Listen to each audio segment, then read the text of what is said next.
Leslie says, if a seller is ever in the process of sprucing up the place, paint, floors, minor repairs, etc., would you ever make part of your offer to buy the place as is? Absolutely.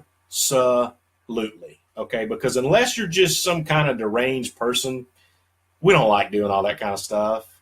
We don't like, fixing floors and painting, and we just don't. Okay. I absolutely would not let them finish that. That's what I just said. No, you didn't. You said let them finish because we don't want to do it. I said absolutely I would make the offer. I would never let them finish it because they don't want to do it. I don't want to do it, and they don't want to do it either. I heard that going a different way. No. Sorry. If that wasn't clear, let me make it clear. No, I would not let them finish. Even better is if you can get in and talk to them before they start, right? Because then, and when I go through properties, when I'm talking to them and I know, and especially if it's somebody that I know they're not an investor and they're not used to this game, we'll walk through and I'm like, man, and I'll be doing this and I'm like, what are you doing? I'm like, I'm counting windows. You're counting? Yeah, these windows have got to go. So I got to count and see how many. The windows are going to have to replace? Yes, look. Point. What are you pointing at now? We see that fascia up there, and you see the soffit over there, and this or whatever. All that's going to have to be redone.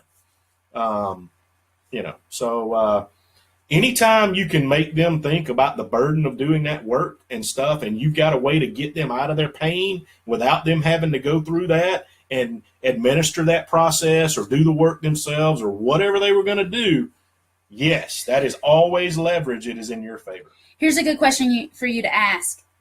So how long have you been flipping this thing? And sometimes when they answer, it brings up all sorts of emotions that we've been doing this entirely too long because my brother, he wants to do all this stuff, and or my wife wants to come and look at it every day, and then she keeps adding stuff too. It should have been done Oh, really? So I'm hearing that there's another problem with this, and you don't actually want to be flipping this thing? Or make them think they've already overpaid. You're talking about the windows. You're like, man, this thing's got a lot of windows. I mean, at $200 a window, that's a lot.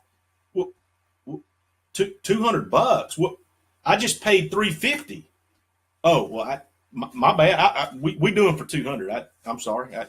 Boy, it will touch off some pain and some emotion. They'll be going and say, I told you. And we do. We get windows for $200. So install. In Knoxville, we can get them 200 installed. But anyway, different story. So anytime you can throw out stuff that's your own personal experience and make them kind of touch that nerve right then and there. All those are type things that'll make them go to don't poke the bear. Things that'll make them want to sign up right now. Because they just want to be rid of the pain. So absolutely, if they're in the middle of it, yeah, we don't want them to finish it, because if the longer they go and the more pain it takes them to do it at the end of the day, the more likely that they're going to want a retail price and things like that, right? So absolutely go ahead and do that.